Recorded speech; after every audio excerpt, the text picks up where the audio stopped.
Welcome to our brand new podcast, Infield Fly, where we talk all things, and I do mean all things, somewhat related directly or indirectly to the great game of baseball, which is otherwise known as America's national pastime. My name is Jonah White, and let's turn it over to the host of Infield Fly, Tommy Hodgkins. Thank you, Jonah, the co-host, as you are our other host. You know, last night we had the Super Bowl, and that's an important day in sports because it means that now it's officially baseball season. What did you think of the Super Bowl last night? Yeah, I thought that it was interesting. You remember Carlos Marmol? I remember Ollie Marmol. I don't remember Carlos Marmol. Probably before your time. Yeah, I'm trying to think of a comparison of a pitcher for Drake May. Mike Pelfrey, he fell off the pitcher's mound once. Yep. That's a good one. That's a good one. Trying to... Who would you compare Drake May to? Oh, in general or from last night? From baseball. Well, I mean, last night is his biggest game. He's pretty much the reverse Randy Arozarena, you know? Whenever the big game comes, Randy Arozarena's there. He's making plays. He's mashing. When the regular season comes around, he's like, where did he go? Where was playoff Randy? So it's kind of the opposite of that, I thought. Yeah, I thought of one. In the biggest game, biggest moment, he reminded me of Lucas Duda. There you go. All right. So today we are going to be talking MLB. We'll talk about a few moves from the offseason. We'll go over a little bit of the World Baseball Classic coming up in less than a month. And then I heard you have some fun stuff at the end as well. I do. I haven't decided what it is yet, but I do. All right, so if we can get started with some key moves from the offseason. Do you have any general thoughts? Yeah, Tommy, I do have some general thoughts. I think that, I'm not sure what the rules are these days or anything like that. Seems like different teams have different rules. That's just the world we live in. I think that some of the values, old-fashioned values, are getting lost. We'll get to that a little bit more soon. Mm-hmm. I think in certain organizations. And, of course, you have a lot of inequality that continues. The haves, of course, and the have-nots. Tommy, what are your thoughts on the offseason? It seems like you were alluding to some Dodgers moves there. There's been a lot of discussion of salary cap. What's the move forward here? Especially with the CBA expiring soon. Are we going to see a lockout or not? That is really interesting. I've always been anti-salary cap in baseball. I don't know. This offseason has moved the needle a little bit, for my opinion there, but I think the salary floor is more important to baseball than the salary cap, because certain teams will just never spend unless they have to, and that's why you always see the Dodgers of the world getting, at least being in contention for every top free agent. But there were a few specific moves that I really liked. Tommy, I'm going to stop you right there. You said you don't like a salary cap. I'd like you to justify your position. What? Okay, so last year, what was the highest? What team had the highest payroll last year? The Dodgers. No, incorrect. Try again. The Yankees. Incorrect. National, definitely not. Incorrect. I think you know the answer. I think it was Dickie Lovelady's team. It was Dickie Lovelady's team, the New York Mets. And tell me, did they make the playoffs last year? Tommy, the Mets, they went into the final game of the regular season with a chance to make the playoffs, and they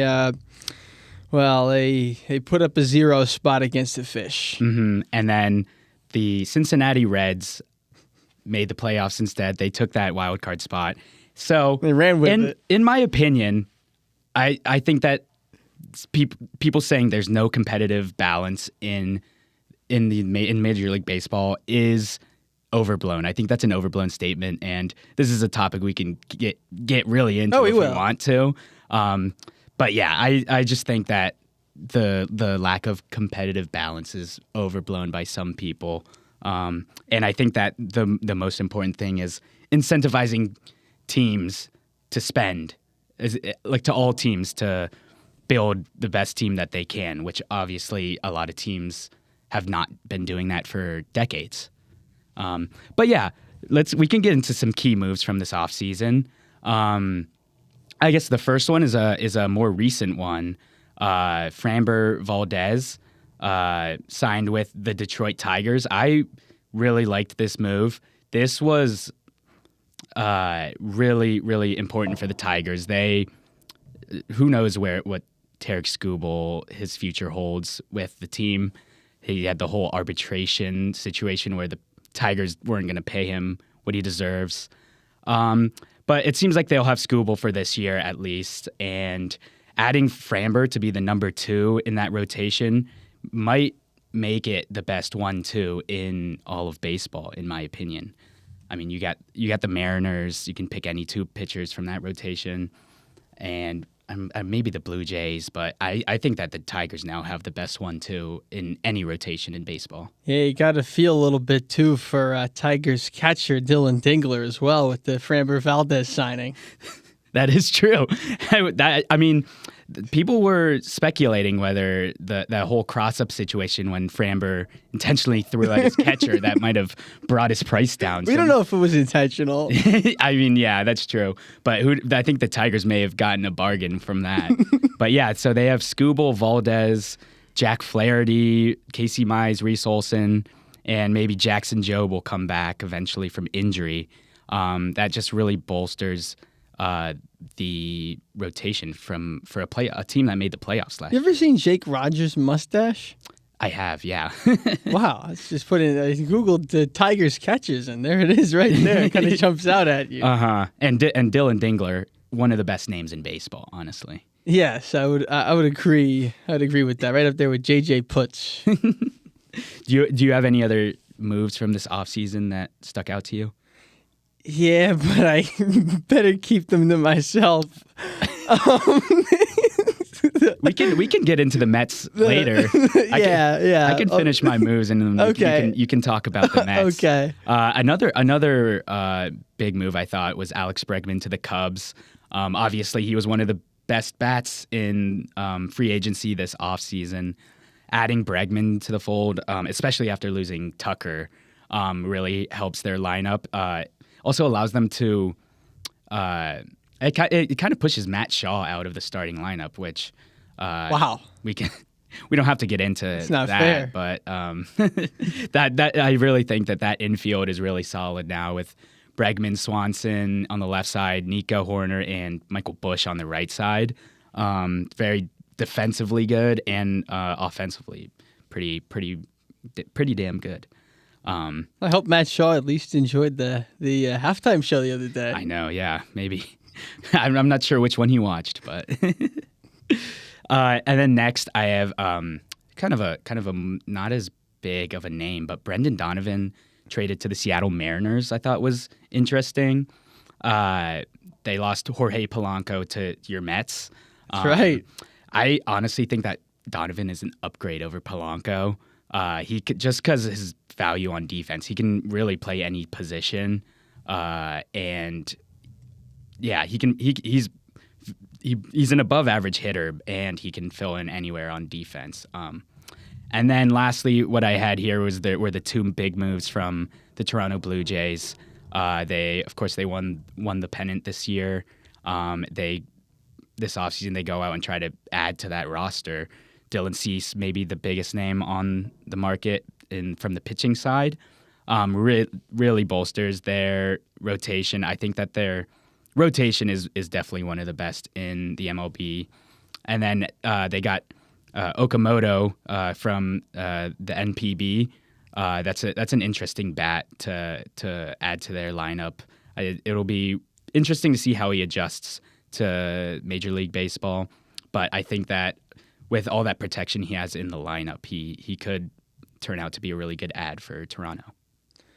Yeah, Toronto, they were close, but they see if they can get over the line this year. We'll see. I do think that I think I like them to win the East again this year. I just think that they added to the team. But yeah, I'm really excited for them this year. Yeah, the Yankees don't have Devin Williams anymore. That's true. Well, speaking of, that was one of the biggest moves that the Mets made this offseason. Was it? Yeah. What are your thoughts on your Mets? How they've taken this offseason? Yeah, sure. So this is going to be a theme. I'm going to be a little bit meta here, Tommy. It'll be a theme that I think is going to continue to come up on our podcast. But I'll put it out there right now. I would consider myself a baseball purist and a baseball romantic, and I think that may not even be necessary to kind of understand that when you're a fan of a team, Tommy, it's not just numbers on a spreadsheet to most of us Mets fans. And I've talked to a lot of my friends, fellow Mets fans, about this, and they feel the same way for the most part. It's not everybody's just numbers on a spreadsheet. You know, Brendan Nimmo was a player that the Mets fans have loved for 10 years. I remember watching him on the Brooklyn Cyclones in Coney Island back in whatever it was, 2014, 2013. And, you know, that's something special to me. And so to see him shipped off like he's just numbers on a spreadsheet, that bothered me. And then a few days later, Edwin Diaz, who was not just a great closer, but he's somebody, my favorite memories in baseball, going to a baseball game, is right up near the top, right close to Ruben Tejada's inside the park home run, was Edwin Diaz's unbelievable entrance. And as a fan, that's something I care about. And then you take the Mets' all-time home runs leader and you ship him off a few days after that because you can't afford a few $1 million out of a $330 million salary. But it's just like as if he was just numbers on a spreadsheet. And that's another player I remember seeing in Brooklyn for the Cyclones so long ago, and the Mets fans have cared about for so long. And so I understand that the Mets have some replacements that are good players, you know, Polanco, Bo Bichette, Freddie Peralta, whatever. But if it was numbers on a spreadsheet, I think I'd probably be okay with this Mets offseason. But Tommy, it's not numbers on a spreadsheet to me. It's not numbers on a spreadsheet to Mets fans. And it seems like the Mets management does not feel the same way that we do. Do you think that's a Steve Cohen thing? That's an ownership thing, Steve Cohen, or is that like a David Stearns at running this team? I think Steve Cohen's got his casino, and he's more interested in that at the moment. In all seriousness, no, I'm not sure. I think that my sense is that Steve Cohen gave David Stearns the keys, and he's doing what he wants to do. Mm-hmm. So yeah, it's there. I mean, Bo Bichette, he's gonna be in that infield. Is he going to be playing second base, third base? You tell me. Where is he going? I mean, well, again, as long as Mark Vientos isn't on the infield, it's okay. But I mean, that is a good bat for the Mets to get. In my opinion. Yeah, I agree. All right. I like the fact that he betrayed the Phillies. He got off to a good start. That is in true. Mets fans' eyes when he did that. Yeah. To peel back the curtain here a little bit, that's we don't agree Insider on information. We don't agree on many things here. The two of us. No. But we one of never them is our opinion, our stance on the Phillies. That's right. So, yeah, I do. Even though I hate the Mets, I respect Bo Bichette's betrayal of the Phillies. That was pretty incredible. I think a lot of people would agree with us on the Phillies. Oh yeah, for sure. I think a lot of people would agree with me on the Mets, though. Oh, well, that's very funny. Okay, let's move on. All right. What's next on your fancy document? So, I mean, next month, less than a month from now, we have the World Baseball Classic. What do you any general thoughts on that? Yeah, sure. I think as a Mets fan, it's interesting because obviously we've got our captain, one of the best players in the last 10 years of Major League Baseball, Francisco Lindor, not able to play in it. And I think some Mets fans thought maybe that's a good thing because yada, yada, yada, he'll be ready for spring training. But again, for me, like, I care about the player. I care about the person. I care about the passion of baseball. I just came back, actually, from Puerto Rico and understanding and seeing their passion for baseball into an amateur game, Tommy. The Salinas Peces Voladores, a big 13-2 win. How about that over Ponce the other day? So good for them. But the passion in Puerto Rico for baseball is enormous, and to see them not be able to have their best player come and represent his country because of a few dollar signs on somebody's spreadsheet is something that bothers me. Not necessarily even as a Mets fan, but as a baseball fan. And as a Mets fan, I'll even say, to me, it's not about Francisco Lindor being healthy or whatever for the season. It's about, I love Francisco Lindor, genuinely love Francisco Lindor as a player, as a person, and it sucks that he's healthy, but he's not going to be able to go play for his country, for Puerto Rico, for his team, and give them a chance to win the World Baseball Classic, because of people in an office somewhere. And that really bothers me. I think the World Baseball Classic is a wonderful event, but it's not going to reach its potential if it continues to be treated the way it's being treated right now. So don't get me wrong. I'm still very much looking forward to the World Baseball Classic. I'm excited for it. I'll be watching, but it's a shame that it's not being treated with the dignity that it should be as an event. Yeah, I'm with you on that one. The 2023 World Baseball Classic was really phenomenal, a great tournament, and you could just see how much that tournament meant to everyone on every single team, whether it's like Trey Turner's go-ahead grand slam or the Shohei Ohtani's last strikeout against Mike Trout. There was just like so many moments where you really could tell how much it meant to every single player to wear their country on their jersey and play for the country that they're from. It was a great tournament, and to take that away from certain players on the Puerto Rico team is pretty devastating. I do agree with you on that. But yeah, this year I think is really interesting. Of course, Japan is the reigning champion. They defeated the United States in the championship game last time 3 years ago. This year, honestly, if you look at the United States roster, they have the 2 reigning Cy Young winners and 1 reigning MVP. And Nolan McLean. And Nolan McLean. If we go through the starting 9 here, of what Talkin' Baseball is projecting to be their starting 9, we have Corbin Carroll, Byron Buxton, and Aaron Judge in the outfield. Bregman, Witt, Bobby Witt on the left side of the infield, Gunnar Henderson, Bryce Harper on the right side, and Cal Raleigh behind the plate with Kyle Schwarber at DH. And then starting pitchers, they have Paul Skeens, Tarek Skubal, Logan Webb, Joe Ryan, and Matthew Boyd. And then just a gluttony of bench players and bullpen arms that include your beloved Nolan McLean. As well as Paul Goldschmidt, Will Smith, PCA on the bench. Honestly, obviously the United States had a stacked roster 3 years ago. Do you think that it'll be any different this year in terms of the United States and how their success, if they find success this time more than last? I think they have the best team. Obviously, not necessarily familiar with all of the players on Japan, but even when you compare them to the Dominican Republic, who could easily beat the United States, but if you line them up, I think the United States has slightly better, but notably better team, and so. I would think that the U.S. team might be slightly better than Japan. I'm not sure. Unfortunately, with Puerto Rico being stripped of 3 of their best players, they're not really a contender, I don't think, anymore, even though they would have been otherwise. And again, it goes to what I just said. There's other strong teams in Venezuela, Mexico, and maybe some surprises. But yeah, this is the best team. They'll be the favorites. But the beauty of the World Baseball Classic is it's one game. So you Venezuela could beat the United States in one game.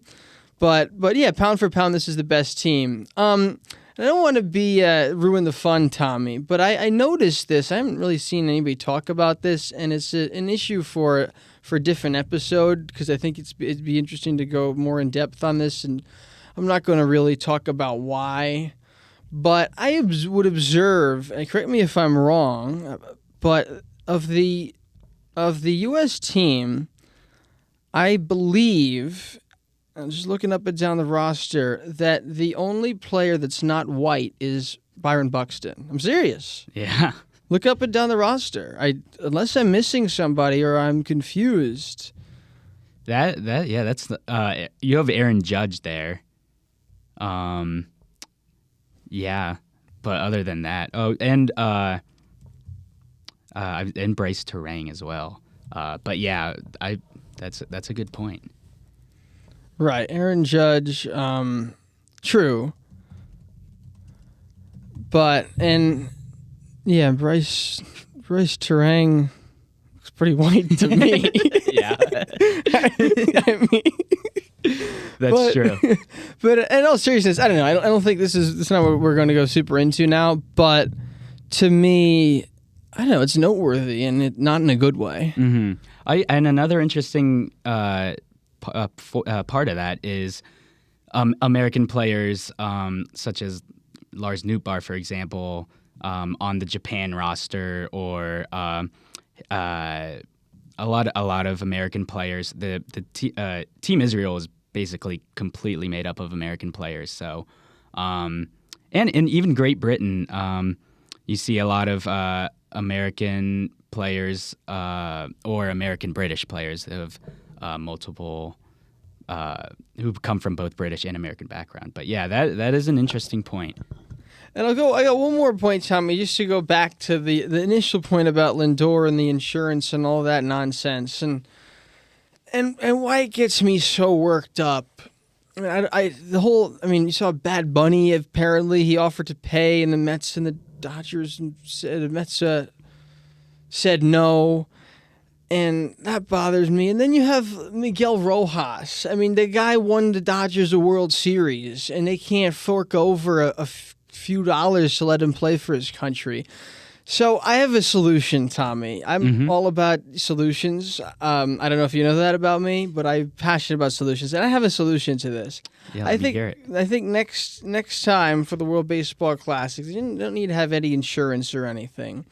But you consider the fact that a lot of this started because Edwin Diaz got hurt. Obviously, Jose Altuve got hurt 2023 in the World Baseball Classic, and that raised alarm bells in terms of insurance and injuries. I will tell you though, once upon a time, Yoenis Cespedes fell off a horse in the offseason. So thinking about that, I got an idea to solve all of this. Yeah. No more off-season injuries. At the end of the season, so for the Nats it'd be September 30th, you get everyone in the locker room, you have your post-game exit meetings, and then as you on your way out the door, you wrap every player in a little bit of bubble wrap. Mm-hmm.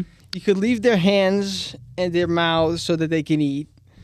But arms, legs, all that, you wrap it in bubble wrap and you unwrap it, at the spring training. Probably some of the spring training they could do with it on, but eventually you unwrap it and then nobody's going to get injured in the off season. And to me, that makes just as much sense as what's going on now with this whole insurance nonsense of holding players out. What do you think of that idea? I think it's a phenomenal idea, but do you know what you just described was an episode from season 7 of Seinfeld called The Bubble Boy.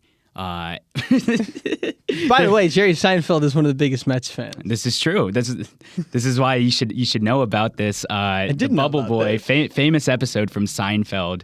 They go. The main characters go to a cabin trip upstate New York, and George. I'm trying to remember the plot here. It's crazy. Here, Wikipedia says George and Susan end up visiting Jerry's fan. Oh yeah. This kid is a huge fan of Jerry, his comedy, but he has some disease. So he is not just for the baseball offseason, but for his whole life. he's wrapped in bubble, and they call him Bubble Boy, and chaos ensues. And I suggest you check it out because that is exactly what you described as your solution. Well, good for them. I'm glad they stole my idea. Yeah, maybe you're the original Jerry Seinfeld. Anyway, so we'll have more on the World Baseball Classic. Notice how like all the best creators and directors, all that, they're all Mets fans. Anyway, we'll have more on the World Baseball Classic, I'm sure. Both of us are very much looking forward to that. I think it's interesting. I think some baseball fans don't really care about it. I think you and I both agree that it's a big deal. It should be a big deal. Yeah, and it'll be a great run up to the regular season happening. Yeah, I'm excited. And so let's go on to my favorite game.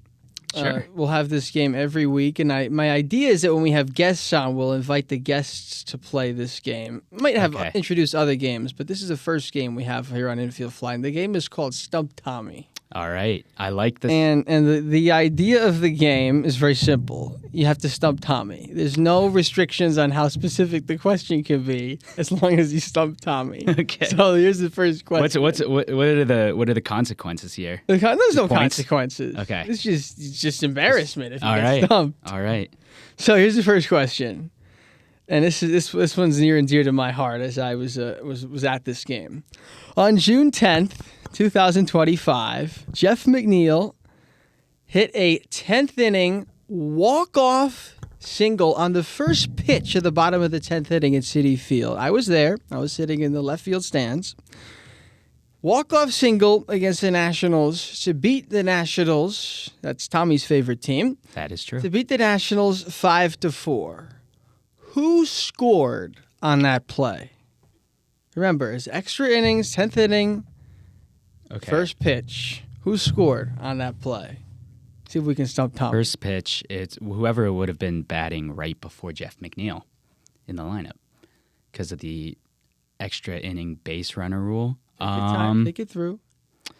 I don't think McNeil would have been at the top of the lineup that much last year, maybe in previous years. There's no hints, by the way, in this game. This is, I get one guess here. Yeah, one guess. It's not. You're running out of time. I don't think it's going to be a Soto or a Lindor. I'll go with Mark Vientos. That's the stupidest guess you could have possibly come up with. Do you think Mark Vientos is scoring from second base on a single? I mean, have you ever watched do you think Mets Francisco Alvarez is? I was there with these choices in my head. No one on that team is fast. Mark Vientos, dude, he might not even get to third. The answer was Luis Angel Acuna. Oh, there you go. Was he a pinch runner or was he? I would assume so. Yeah. So maybe he was in Mark Vientos' place. Anyway, so that would make sense. Anyway, so Tommy is stumped. He is 0 for 1 in Stump Tommy. We'll probably have other games at some point in this podcast. I like games, Tommy. Me too. I like trivia. Yeah, me too. So we'll have some more sophisticated games, but Stump Tommy is here to stay, and he was stumped on the first edition. Yeah, there you go. What's next? I hear you have. Do you have anything else fun that you wanted to do here? Anything else fun that I wanted to do here? The fun section of the pod. Everything is fun. This is the fun section of the podcast. Well, I was thinking we'd have an argument about the designated hitter, but we'll save that for another day. All right. Well, suffice to say, it's not a good thing. Yeah, I know. I heard you have strong opinions. I do. I have strong opinions about a lot of things, Tom. Yeah. So it's time for the question of the day, which actually is different from Stump Tommy. It's different from Stump Tommy. It's a question that it's more of a conversational starter question. The question of the day is always going to be a really good question. I haven't thought of it yet. So, here we go, on the fly. Yeah, let's see if you can think of a question of the day before I do. Oh. I got one. Okay. All right. What are a couple of bold predictions you have between now and the end of the regular season? We're not going into the playoffs yet, Tommy. Nationals won't be there anyway. That is a really good question. I was thinking about this earlier. One bold prediction I have is I think that the Atlanta Braves are going to win the NL East this year. Which one? National League East. Okay, good. Just clarifying, you seem confused. Yeah, so last year I think they came in fourth place, but they were plagued by they were behind the Marlins by 3 games. They were plagued by injuries, top to bottom, offense and defense, pitching. So, and I think that I'm looking at roster resource now. They if they stay healthy, their lineup will consist of Acuna, Matt Olson. He's going to stay healthy. Not Luis Angel, Ronald. Ronald, yeah, be specific. Ronald Jr. Matt Olson, who's played every single game since he joined the Braves. Profar, Drake Baldwin, the reigning NL Rookie of the Year. Austin Riley. Not a good week for Drake, so I'll tell you that. No, it's not. That's for sure. And then they also added Mike Yastrzemski, Mauricio Dubon on the offensive side. They lost Ozuna. Ozuna from the Braves Tragedy. is now Ozuna from the Pirates. But they filled that in with, I guess Yastrzemski is going to be filling in the outfield. And then they also, on the pitching side, Chris Sale, Spencer Schwellenbach, Spencer Strider, Reynaldo Lopez, Bryce Elder. Spencer Strider's a vegan. Really? Isn't that cool? He has quads like that. Eating no meat, no. Wow, that surprises me. And then Raisel Iglesias and Robert Suarez. They just acquired Suarez. That's a pretty killer setup and closer duo right there. And so I think that and Sean Murphy, Hassan, it goes on. AJ Smith-Shawver. I think that it's obviously. We can't predict whether they'll stay healthy, how many injuries they're going to get. But I think that at full health, they have what it takes to win the NL East. I think that the Phillies kind of failed this offseason. The Mets, you already went into that. I really like the Braves to win the division this year. Yeah, I think I'm going to have to go with the New York Mets, actually, to win the division. All right. Well, we'll see. Did you have any bold predictions? No. What else you got? Oh, another bold prediction. Yeah, give me more time to think. Okay. I'll think of one. Yeah, let me. What we can do, I can maybe figure out a long shot. Well, in the NL, I think Shohei Ohtani. Bold prediction: Shohei Ohtani is going to win the MVP. Wow. This guy. Yeah. In the AL, I don't think it's going to be Judge this year. I don't think it's going to be Cal Raleigh. I don't think it's going to be. It could be Bobby Witt. It could be Vladdy, Julio. But yeah, I just don't think that it's going to be Aaron Judge this year. I honestly think that Cal Raleigh should have won it last year.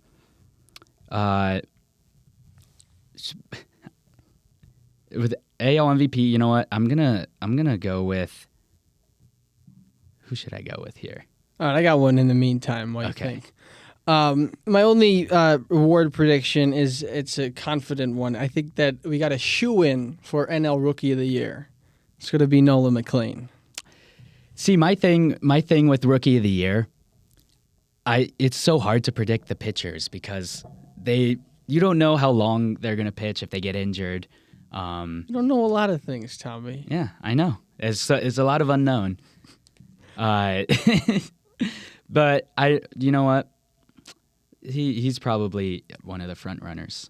I got another one his for stuff you. Last year was pretty good. Another serious bold prediction. I think that ABS is not going to be the automated ball strike, whatever, is not going to be a universal success. Really? Like in terms of reception? In terms of reception, in terms of how it affects the game, in terms of unintended consequences, I think it's one of those situations, and I should be transparent. I'm kind of an old-fashioned purist in certain ways. I don't really like replay to begin with. I think it does just as much harm as good, but I just think it's one of those, be careful what you wish for. You know, it's certainly going to improve some of the calls. You know, it's going to help the accuracy, but I think that there's going to be problems. Maybe it'll malfunction. Maybe it ends a game that's, you know, a big game where that's pretty unfortunate way to end it. Maybe there's some confusion about how it is getting enforced. Maybe something happens that's improper. Maybe it's going to cause some controversy that was hard to predict. I don't know. I'm skeptical. I think I think is going to, at least, even if some people consider it as a success, I think it's going to cause some problems. Yeah, that's an interesting one. I think the big thing for me with ABS is how it impacts catcher defense and framing. That bothers me a lot, actually. Yeah, that's my big holdup with ABS is it kind of, you still can frame, but it kind of takes away parts of that element of baseball, which obviously framing is part of the art of baseball and playing catcher. So, All right, Tommy, this podcast is slowing down a little bit. I think it's time we wrap it up. all right, well, Last question.